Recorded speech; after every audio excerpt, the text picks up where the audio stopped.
हिमाचल प्रदेश के ग्रामीण क्षेत्रों में आयुर्वेद आज भी जिंदा है। हमारे यहाँ ऐसे कई लोग मिल जाएंगे जो आज भी पुरातन चिकित्सा पद्धति और उपचार आयुर्वेद को न केवल आगे बढ़ाने का काम कर रहे हैं, बल्कि इसके माध्यम से अपनी आर्थिकी को भी सुदृढ़ करने को प्रयास करते हैं। देखिए ये रिपोर्ट। जिला कुल्लू की तहसील निरमंड के गांव ओड़ीधार निवासी 55 वर्षीय लीलाचंद प्रेमी जो शिलाजीत निकालने के अपने पुश्तैनी काम को न केवल आगे बढ़ाने में लगे हुए हैं, बल्कि आर्थिकी को सुदृढ़ करने में भी प्रयासरत हैं। आयुर्वेद अनुसंधान संस्थान जोगिंद्रनगर में पहुंचे लीलाचंद का कहना है कि उनके पिता ने वर्ष 1960 और 61 से निरमंड और आसपास के पहाड़ों से शिलाजीत निकालने का काम शुरू किया था, लेकिन आयुर्वेद विधि का ज्ञान न होने के बावजूद भी वह शिलाजीत से लोगों का उपचार करते रहे हैं और लोग ठीक भी होते रहे हैं। लेकिन वर्ष 1979 में उनके मामा जीवन लाल ने जालंधर से आयुर्वेद फार्मासिस्ट का प्रशिक्षण प्राप्त किया। इसके बाद उनके द्वारा तैयार नोट्स के आधार पर शिलाजीत के शोधन कार्य को आयुर्वेद पद्धति के आधार पर निकालने का वह काम कर रहे हैं। महज 5वीं तक की शिक्षा प्राप्त एवं बीपीएल परिवार में शामिल लीलाचंद इसी उम्मीद के साथ आयुर्वेद अनुसंधान संस्थान जोगिंद्रनगर पहुंचे हैं कि शिलाजीत निकालने के उनके कार्य का प्रमाणीकरण हो सके।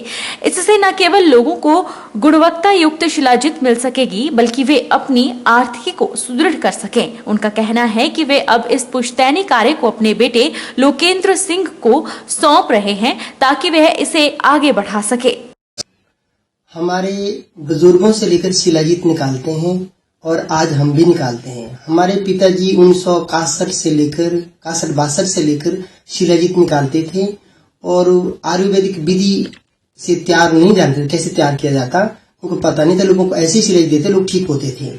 जब हमारे मामा श्री जीवालाल जी फार्मासिस्ट बन रहे थे, ट्रेनिंग कर रहे थे, उनकी सहायता से उनकी किताब जो हमारे पास उनकी कॉपी थी, उसे नोट्स लेकर के हमने आयुर्वेद तरीके से हमने शिलाजीत को बनाना शुरू कर दिया है।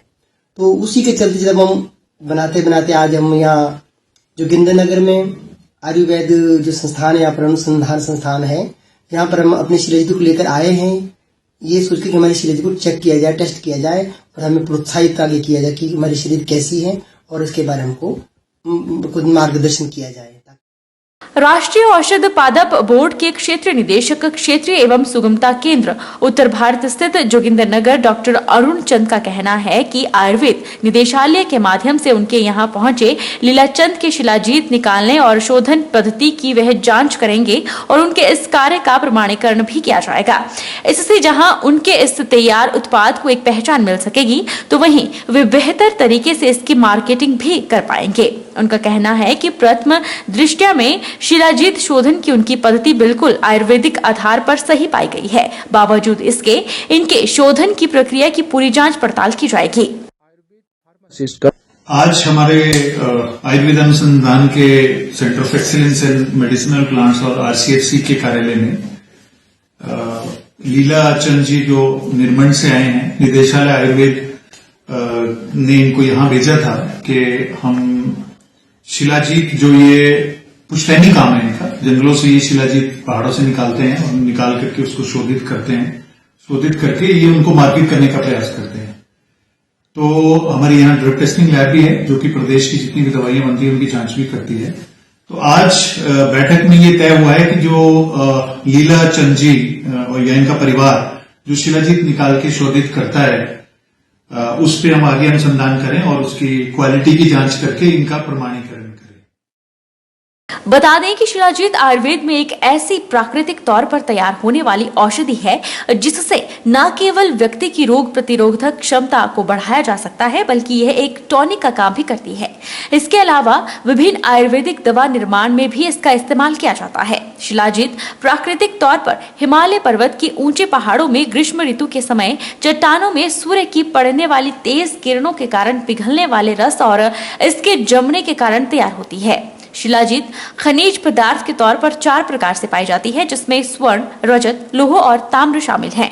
निरमंड और आसपास के पहाड़ों में यह लौह और ताम्र रूप में ही पाई जाती है। बद्दी की भटौली कला स्थित फेविकॉल बनाने वाली पीडी लाइट कंपनी में एक 3 मंजिला भवन की छत से गिरने से कामगार की दर्दनाक मौत हो गई है। मृतक कामगार मध्य प्रदेश के जिला दमोही के मरियाद गांव का रहने वाला था। पुलिस ने कंपनी के खिलाफ मामला दर्ज कर छानबीन शुरू कर दी है। बद्दी के भटौली कला स्थित फेविकॉल बनाने वाली पीडी लाइट कंपनी में तीसरी मंजिल की छत से कामगार के गिरने से दर्दनाक मौत हो गई। कामगार तीसरी मंजिल की छत पर खाना खा रहे थे। कामगारों का कहना है कि कैंटीन में मात्र 2 ही टेबल होने के कारण कामगारों को मजबूरन छत पर खाना खाना पड़ता है। आज सुबह तकरीबन 9 बजे सभी लोग खाना खाने के बाद वापस लौट गए थे, लेकिन कामगार कमलेश विश्वकर्मा छत पर ही खाना खा रहा था। अचानक वह छत पर से गिर गया, जिससे उसकी दर्दनाक मौत हो गई। भारतीय मजदूर संघ के जिला महामंत्री राजू भारद्वाज ने कंपनी संचालकों से मृतक कामगार के परिजनों को उचित मुआवजा देने की मांग की है। साथ ही कैंटीन में कामगारों को बैठने की उचित व्यवस्था की जाए, जिससे कामगारों को खाना खाने के लिए छत पर न जाना पड़े। हमें सुबह ही सूचना मिली किसी के माध्यम से कि पीडी लाइट कंपनी में तीसरी मंजिल से एक वर्कर कामगार नीचे गिर गया और उसकी मौत हो गई। इसमें सरासर कंपनी की गलती है। अगर कंपनी ने कैंटीन की व्यवस्था नीचे की होती तो आज ये हादसा नहीं होता। तो इसमें सरासर गलती कंपनी की है। हम चाहते हैं कि कंपनी की तरफ से जो कामगार की मृत्यु हुई है उसके परिवार वालों को आर्थिक मदद दी जाए और सरकार कंपनी के ऊपर उचित कार्रवाई की जाए। उधर एएसपी बद्दी नरेंद्र कुमार ने बताया कि कामगार 3 महीने पूर्व ही अपने गांव से बद्दी आया था। बद्दी में अपनी मां के साथ रहता था। पुलिस ने कंपनी के खिलाफ मामला दर्ज कर लिया है और शव को नालागढ़ अस्पताल में पोस्टमार्टम के लिए भेज दिया है। आज सुबह के वक्त जो विश्वकर्मा नाम का व्यक्ति है, जो मध्य प्रदेश का रहने वाला है, इसकी कंपनी के परिसर में जहाँ पे खाना खा रहे थे सुबह ब्रेकफास्ट के, वहाँ उसकी छत से गिरना बताया गया था। तो जिस पर हमने स्पॉट विजिट भी किया और वहाँ पे वेरीफाई कर रहे हैं। बाकी फिर और इसमें मुकदमा जो है इसमें पंजीकृत किया जा रहा है। फिलहाल तो अभी इनिशियल स्टेज में कहना मुश्किल, लेकिन कहीं ना कोई लापरवाही किसी न किसी की लग रही है, तो इसमें लापरवाही का कोई उसमें जो है इसको दर्ज किया जाएगा। जो इन्वेस्टिगेशन में अगर कोई इससे रिलेटेड कोई बात आएगी तो उसको भी हम देखेंगे।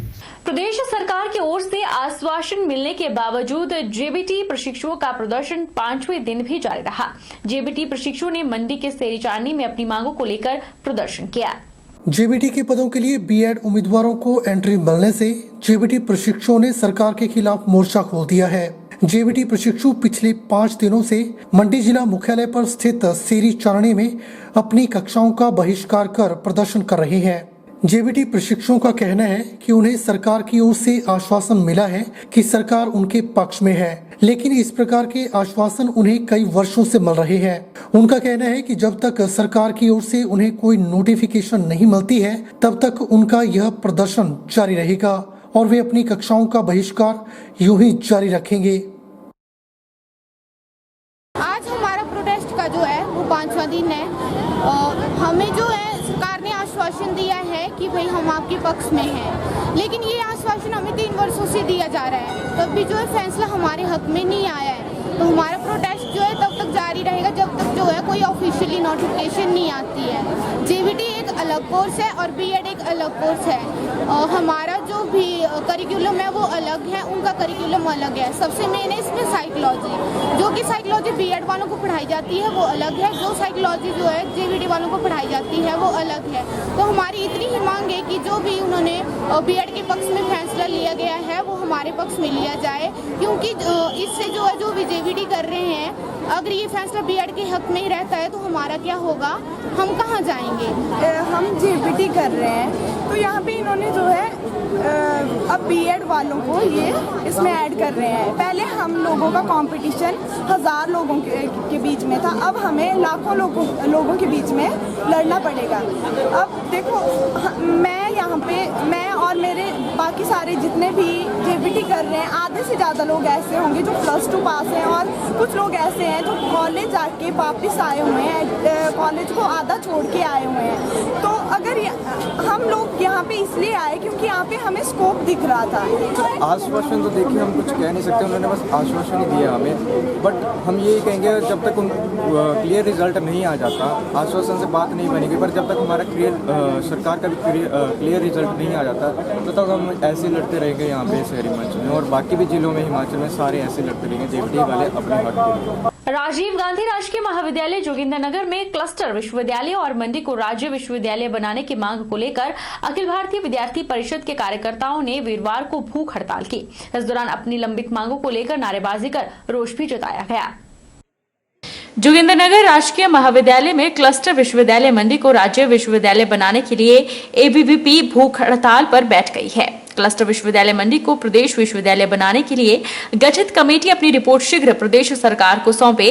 विधानसभा के शीतकालीन सत्र 2021 में क्लस्टर विश्वविद्यालय मंडी को प्रदेश विश्वविद्यालय बनाने के लिए एक्ट पास करने, विश्वविद्यालय के स्थायी परिसर के लिए भूमि का चयन शीघ्र करने, शिक्षकों और गैर शिक्षकों की स्थायी नियुक्ति, नए शैक्षणिक सत्र से राज्य विश्वविद्यालय में पूर्ण रूप से कार्य शुरू करने, नए सत्र से सभी विषय शुरू करने और विश्वविद्यालय में शोध कार्य भी शुरू करने, विश्वविद्यालय के चल रहे भवन निर्माण कार्य में तेजी लाने की मांगों को लेकर विद्यार्थी परिषद आंदोलनरत है।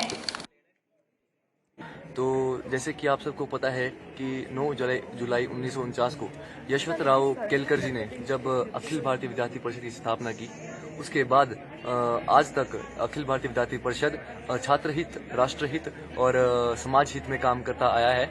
वैसे ही कुछ समय से हमारा आंदोलन जो है मंडी में यूनिवर्सिटी, स्टेट यूनिवर्सिटी बनवाने के लिए चल रहा है, जिसके लिए आज दिनांक 2 दिसंबर 2021 को भूख हड़ताल पूरे प्रदेश भर में अखिल भारतीय विद्यार्थी परिषद की रखी गई है।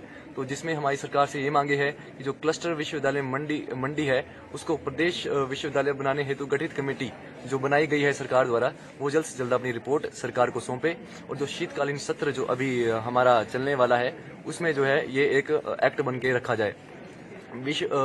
एक मांग हमारी ये है कि जो विश्वविद्यालय के लिए भूमि के लिए चयन करना है वो अभी बाकी है और जल्द से जल्द उसकी भूमि का चयन भी किया जाए। और जो स्टेट यूनिवर्सिटी के लिए जो कोर्स जो नए अब मंडी में आएंगे, वो अगले जो सेशन हमारा बैठेगा उसमें जो नए कोर्स होंगे वो शुरू कर दिए जाएं और उसके लिए जो शिक्षक हैं और गैर शिक्षक हैं उनकी नियुक्तियां की जाए। वक्त चला है छोटे से ब्रेक का। ब्रेक के उस पार फौरन लौटेंगे, आप बने रहिए हमारे साथ।